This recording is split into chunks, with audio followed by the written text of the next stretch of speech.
क्या ख़वातीन मस्जिद में नमाज पंजगाना अदा कर सकती हैं जमात के साथ? इस ज़िमन में अर्ज़ है, मस्जिद इस्लाम के मराकज़ और इबादत गाहें हैं जो बिला तफरीक मर्द व ज़न तमाम मुसलमानों के लिए हैं।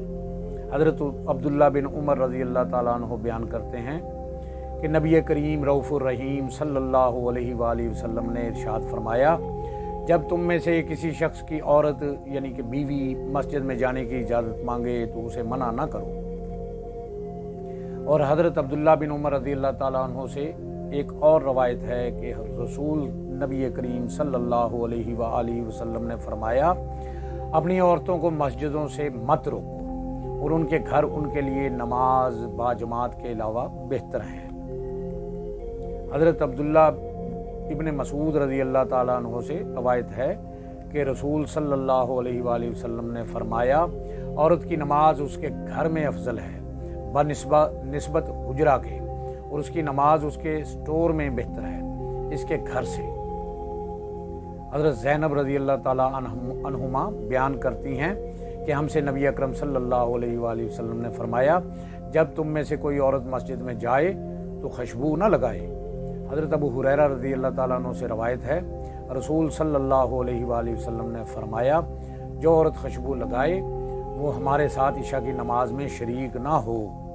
हज़रत अबू हुरैरा रज़ी अल्लाह ताला अन्हु बयान करते हैं कि नबी अकरम सल्लल्लाहु अलैहि वसल्लम ने इरशाद फरमाया, मर्दों की सबसे बेहतरीन सफ़ पहली सफ़ है और बदतरीन सफ़ आखिरी सफ़ है, और औरतों के लिए सबसे बेहतरीन सफ़ आखिरी सफ़ है और बदतरीन सफ़ पहली सफ़ है। मर्दों की सबसे बेहतर पहली सफ़ है और औरतों की ज़्यादा दूर वाली।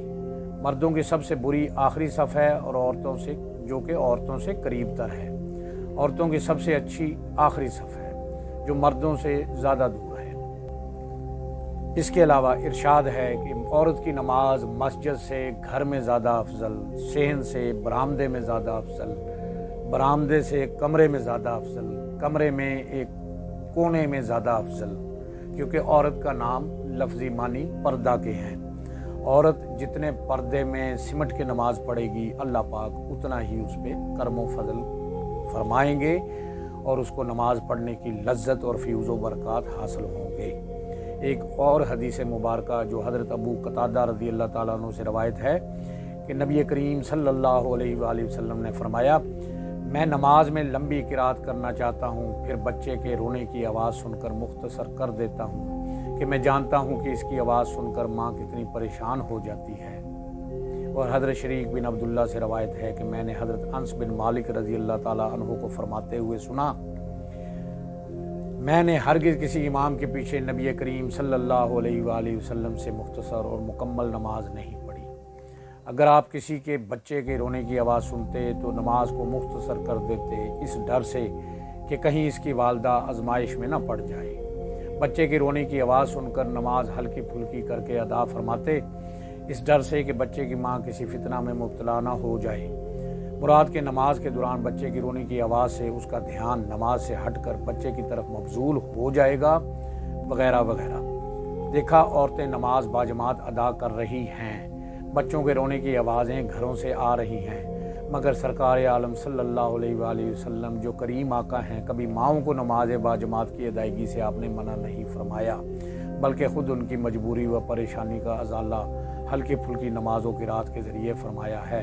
आज तो चारों तरफ शैतानी जाल तने हुए हैं, नेकी से रोकने के लिए कदम कदम पर सरगर्म अमल हैं। शैतानी हरबों का तोड़ ये है कि इस्लाम के दौर अव्वल की तरह औरतें, बच्चों और मर्दों को ज़्यादा से ज़्यादा मसाजिद में नमाज पंजगाना, नमाज जुमा दीन और सलात तस्बीह, ज़िक्र तालीम, दुरूद व सलाम के लिए लाया जाए, लेकिन ये शर्त अव्वल है कि अलग-अलग इंतज़ाम किया जाए और पर्दे का ख़ास एहतमाम किया जाए ताकि दीन की हुर्मत को कायम रखा जाए।